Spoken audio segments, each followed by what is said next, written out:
தீபாவளினா பளிச்சுன்னு ஞாபகத்துக்கு வர்றது பட்டு, பட்டாசு, பலகாரம். பலகாரம்னா ஞாபகத்துக்கு வர்றது மந்த்ரா கடலை எண்ணெய். அபார ருசி, ஆரோக்கியமான உடல் நலம். தீபாவளி அன்னைக்கு மட்டும் இல்ல, என்னைக்குமே கிச்சன்ல இருக்க வேண்டியது மந்த்ரா கடலை எண்ணெய் தான். Welcome to Ratna Fan House Sparkling New Year Sale. December 31 முதல் ஜனவரி 4 வரை 5 நாட்களுக்கு மட்டுமே. Sparkling New Year Sale. Ratna fan house, Rajabathar street, T நகர்.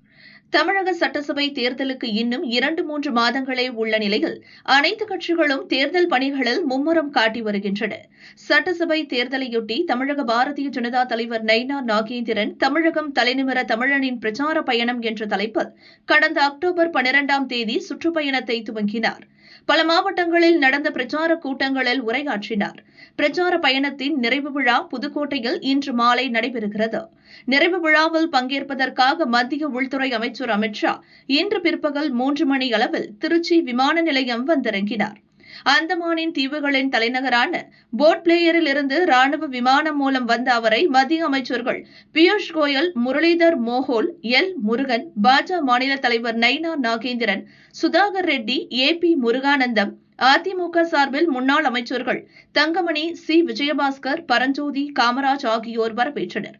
பிறகு பாஜக நிர்வாகிகள் மற்றும் அதிமுக முன்னாள் அமைச்சர்களுடன் விமான நிலையத்தில் அமித் ஷா சிறிது நேரம் ஆலோசனை நடத்தினார். சட்டசபை தேர்தல் வியூகங்கள் குறித்து அவர்கள் விவாதித்தனர். அதைத் தொடர்ந்து அமித் ஷா திருச்சி கண்டோன்மெண்ட் பகுதியில் உள்ள நட்சத்திர ஓட்டலுக்கு சென்றார்.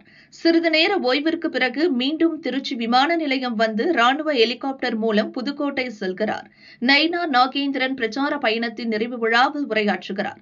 நிறைவு விழாவில் அதிமுக பொதுச் செயலாளர் எடப்பாடி பழனிசாமி உள்ளிட்ட பல தலைவர்கள் பங்கேற்க உள்ளனர். புதுக்கோட்டை அருகே உள்ள பள்ளத்தியல் பகுதியில் 48 ஏக்கர் பரப்பளவில் உள்ள இடத்தில் 50,000 பேர் அமரும் வகையில் ஏற்பாடுகள் செய்யப்பட்டுள்ளது. நிறைவு விழா முடிந்த பிறகு மீண்டும் திருச்சிக்கு திரும்பி ஓட்டலில் அமித் ஷா தங்குகிறார். நாளை காலை ஸ்ரீரங்கம் கோயிலில் சாமி தரிசனம் செய்கிறார். காலை 11:30 மணியளவில் திருச்சி மன்னார்புரம் ராணுவ மைதானத்தில் நடக்கும் நம்ம ஊரு மோடி பொங்கல் என்ற தலைப்பில் நடக்கும் பொங்கல் கொண்டாட்டத்தில் கலந்து கொள்கிறார். 2000 பொங்கல் பானைகளில் பெண்கள் பொங்கல் வைத்து தமிழர் திருநாளை கொண்டாடுகின்றனர். அமித் ஷா வருகையை முன்னிட்டு திருச்சியில் போலீஸ் பாதுகாப்பு பலப்படுத்தப்பட்டுள்ளது. அமித் ஷா போர்ட் பிளேயரில் இருந்து இன்று மாலை திருச்சி வந்து அங்கிருந்து நேரடியாக புதுக்கோட்டைக்கு ஹெலிகாப்டரில் செல்வதாக பயண திட்டம் அறிவிக்கப்பட்டிருந்தது. ஆனால் 3 மணிக்கு முன்பே வந்துவிட்டதால் நட்சத்திர ஓட்டலில் ஓய்வெடுத்துவிட்டு மாலையில் செல்ல முடிவெடுத்தார். இதனால் அவரை வரவேற்க திருச்சி விமான நிலையத்திற்கு பாஜக தொண்டர்கள் வரவில்லை என்பது குறிப்பிடத்தக்கது.